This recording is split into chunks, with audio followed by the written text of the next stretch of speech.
I can collect myself out of a job if we run out of sales. I look at working with sales to find a way to take as little risk for the company as possible. I understand every company has to take a little bit of risk. Hi, folks. Sven Nelson, C2C Resources, also known as the guy that gets you paid. I am here with my guest, friend, and client, Brandon King. Brandon, thank you so much for joining me today, man. I know I've been trying to get you on here for this for a little while, and you finally agreed. So, why don't you tell everybody a little bit about yourself, who you are, and what it is you do, Brandon? My name is Brandon King. I've been in the collections industry for many years, probably since before Sven was born. I've been working in this industry. I started out in the rent to own industry, moved my way up through several banks, several law firms, and things like that. And currently, I work for Gateway Dealer Network, which is a dealership network for Bobcat. So we have 33 branches across 10 states across the country. We're the second biggest Bobcat dealership in the U.S. And that's a little bit about me and who I am and what I do. Thanks, Brandon. Appreciate that very much. I've known you for a very long time, but this is a question I've never asked you. Well, why do you do what it is you do, Brandon? Why collections? Why credit? What is it that you love about it so much? Uh, Back when I was actually doing a lot more credit and collections, what I loved about it was the thrill of the chase. I'm a hunter naturally, but I enjoyed the thrill of the chase, the skip tracing, the finding people, just the little things like doing that. Just you know, it's I've worked for companies where I had to be that typical collector that you hear about, and I've also worked for companies where I figured out later in my career that it's, better to be nicer to people to end up getting paid. It's different every day. So that's what I like about it is every day when I come in and I'm actually doing credit collections, it's something different. I'm never faced with the same boring task over and over. I can agree with that. That's for sure. There's definitely some excitement in this career, no doubt, no doubt. Did you have a mentor or somebody that you follow currently or have followed throughout your career? Anybody that you believe acted as a mentor for you in this particular role? I've had several mentors. I used to work for a company called Hubble, and my credit manager there, Carrie Farron, and then Bob Anderson, who was her boss. Both of them have acted, in a little bit of a mentor role for me. But over the years, I'd say just as far as a overall mentor, I would probably have to say that Barry McWilliams was my mentor. He helped me, but it was more of a learning management and just how to deal with people, which, as in the collection industry, is really what you need to do. That was funny because Barry was a sales job, totally different from what I do now. But Barry really taught me how I needed to learn to work with people, to read what people were thinking, and to understand people, not on a collections basis, but just on a personal level. Absolutely. No, I mean it's all about relationships in life. Yep. I really enjoy having relationships with people and so I get that very much. What is one of your favorite either stories about one of your customers or maybe a story where you have gone in as the credit manager and helped turn the department around? Either or. Do you have a particular story that you like? As a collectors fan, we all have those stories that we want to tell, but I'm probably not going to. But when I came into this particular job, the over 90 was up around 22%. And in a matter of 6 months, probably 8 months total, I was able to help with some of the repossessions that needed to be done, or some of the things I didn't do the repossession, but some of the processes to put in place. But we currently run about a 4%, over 90, and we're narrowing that down. I would say part of what I'm proud about with that is just the policies that we put in place, the team that I have working for me, and just how you can turn around such a large franchise in such a small amount of time. What do you think it is in particular that helps you to do that? Just my previous credit experience, credit and collections. When you start out, it seems like you go one or two ways. You either go into credit management or you go into collections. If you have both of those and you're working both of those jobs together, you can kind of see how your credit risk is going to be weighed, how you're going to have to do your collections in the future, and you start making smarter credit decisions when you're doing this all together, all in one package. And that's one of the things that I do here is I love everybody sending in their credit apps. I love doing the credit analysis, the financial research, and things like that. But in the end, I'm also thinking, what do I need if this turns bad?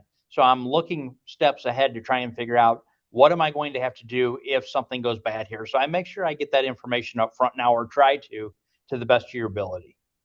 I think so many companies that I deal with fail to do that, right? Like they try to pick up the pieces after everything's fallen apart after the fact.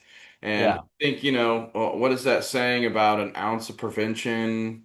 Do you know what I'm trying to say? Is better than a pound of I don't even know what the saying is, but I can't think of it. But it's obviously, the prevention up front is going to help you for many, many years to come to avoid some of those issues that you might run across.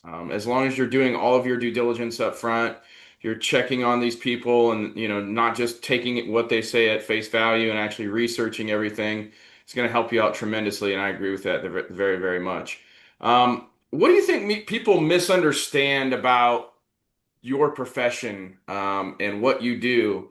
And I would say particularly probably sales departments that you deal with. Well, the first thing is I am not the sales suppression department that every sales department thinks that you are.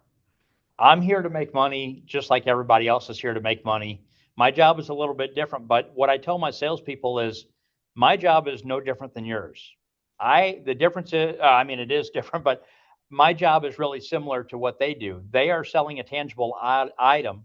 I am trying to sell a customer on paying for that tangible item after they already have it. So I work hand in hand with my sales department here. We have a great relationship with all the sales managers, and I just try and build that relationship within the sales team so that if something does happen, not only do I have them helping me, but they're my advocate to get paid. I am not the sales prevention department. That's the last thing I want to be, because overall, if I don't have sales, I don't have a job. Yeah, I can collect myself out of a job if we run out of sales. So I don't want to do that. Going forward, I look at working with sales to find a way to take as little risk for the company as possible. I understand every company has to take a little bit of risk in order to be profitable. We do that. We do that fairly well, and then we move on from there.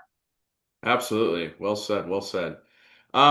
People hire me to help them collect debt when, I'm working with these clients. I see that many of these clients struggle to find a good process, or if they do have a process, it's rarely followed, right? Due to Yeah. others in the executive leadership or sales departments overriding those decisions, which are based on facts, not feelings. Where do you see this in your role, and or have you seen this in particular positions you've held, and how have you fixed that? At this job, I won't say that I have that. I luckily I have a CFO that I have a great relationship with. We work together hand in hand because we both have the same goal of to get the numbers down, and we work together really well. At past organizations, I've seen the dysfunction of working with the executive team and things like that, uh, where they did focus more on sales, didn't worry about the backside, and then a year later they're yelling at you because the numbers aren't where they need to be, things like that. But with this company, I don't really have that kind of a problem yet. That's awesome. That's good. You're very lucky to have that type of leadership then in place that accepts what you do and really values it. I Yeah, think many one companies aren't valued. yeah, one thing that I will tell you is myself, the CFO, the CEO, whenever because I talk to 33 branch managers at least once a week. Whenever a new branch manager comes on, or whenever I'm on my branch manager calls, or even the entire company calls, when I'm talking about the credit process, one thing that I stress, and my CFO and my CEO love this about me, is I tell them to act like this money we're lending is theirs. If you were the individual branch manager, would you lend Brandon King $5? Do you know him? Are you going to lend him the money? If he comes in out of the blue off the street, are you going to lend this guy money? and maybe we need to do a little background check into it and figure out, if he's able to be dealt with, or maybe we need to go a different route with this person. But that's one thing that they do enjoy about me is the fact that I talk to all the managers, I talk to all the branches and everything, and that's my philosophy is treat them like it's your own money that you're lending. Own some, stake in the game, basically. Absolutely. No, that's great advice. What is it that makes you feel inspired about what you do? Is there anything that you feel inspires you day to day? Like I said, what inspires me to do is I'm a numbers guy, as any collections guy. You're a numbers guy too. You know, seeing those numbers drop, hitting the goals that are set for me and set for my department, things like that. Any collections person out there, if they're based on, whether they're getting a bonus or if they're just based off of goals, that's what they're driven for. If you're not driven by numbers in this industry, you're probably in the wrong industry. Oh yeah, no, I agree with you. So, is there a compliment that you can remember ever receiving? And if so, what's the best compliment you've ever gotten? I won't say I mean, I've gotten a lot of compliments over time about helping and working out people, but it's not really a good compliment or a best compliment. It's the fact that I keep these customers as customers even after the collection process. There are not, well, there are a lot of new companies starting up overnight, but there's not a lot of reputable companies that are starting up overnight. And so we have a limited customer base. So I have to keep these people coming back. So what I like about your service, about my service to these customers is even after the collection process, they still want to do business with us. And to me, that's the biggest compliment you can have is the fact that I didn't go out there and beat them down to death to collect a payment. I still got the job done, but Yeah, they're still coming back and walking in the stores downstairs and buying product.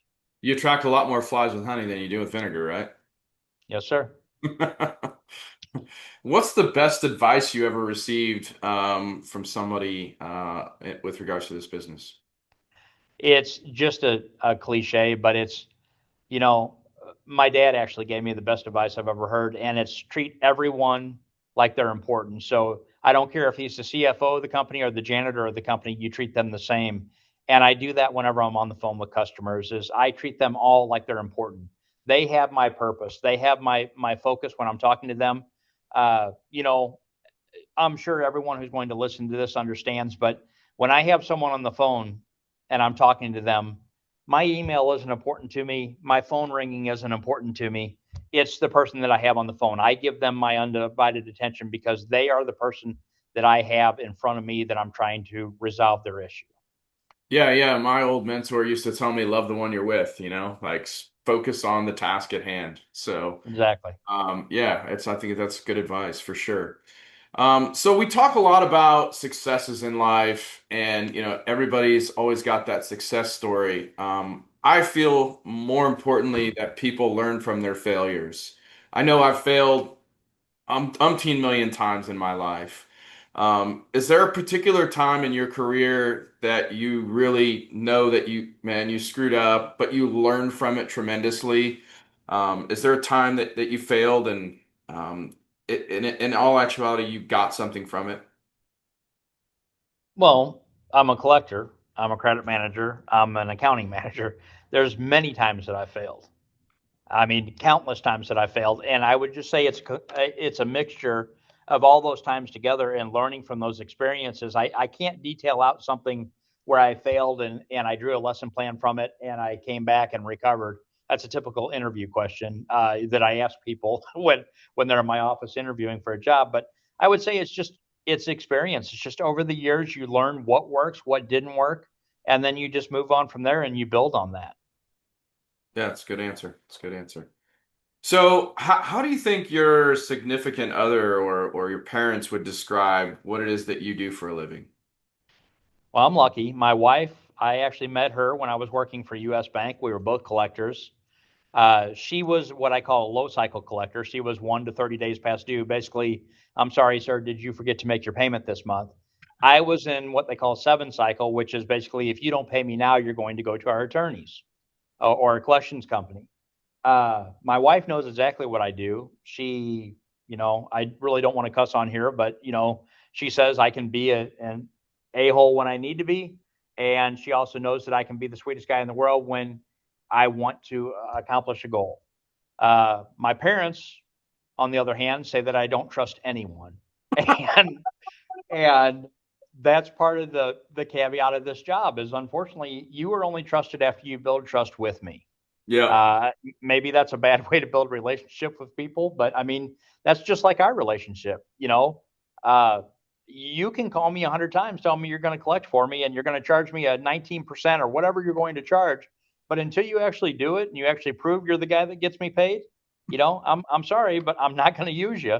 I mean, I'll give you a shot at it, but that's the best that we can do is, uh, yeah, my parents will tell you that that's my downfall is I don't trust anybody, but I think it's also what keeps me relatively safe. I think it's a good idea to have a good bit of skepticism, right? 100%. I learned that from my wife because I used to trust everybody. So, and this business for sure. Yeah, I'm going to call you tomorrow and place 5 accounts. If you could have dinner with anybody in the world, alive or dead, who would that be? Is there anybody you've ever thought about having dinner with? Well, uh, just the cliche answer is I would have dinner with my dad again. He was my best friend and things like that. He taught me a lot about business. My dad was a business executive. So not only was he just my dad and my best friend, but we talked a lot about business and how to treat people and things like that.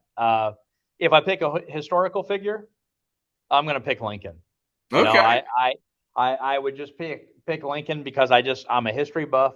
I would love to see what he was thinking going during the Civil War. I would love to see what he was thinking, and it'd just be cool to have lunch or dinner with a president. Yeah, absolutely. Absolutely. So if you could talk to your 20-year-old self, what would you tell him? Do not marry her. Sorry.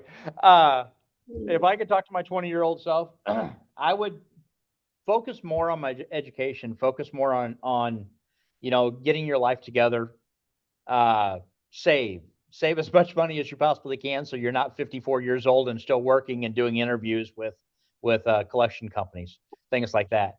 uh, no, just keep on the path that you're on, have more fun, and but stay serious and save as much money as you possibly can. Absolutely. That's good advice. Good advice. Well, that's all the questions I have for you today. I was super appreciative for you to come on here, Brandon. Is there anything else you'd like to say before we sign off here? I'll just do my little 10-second commercial that I was going to do for you. I don't know who's watching or listening to this, but I will tell you that over the years, I've built a relationship with this guy, and it goes far beyond collections. I mean, I know about his wife, I know about his family, and everything else.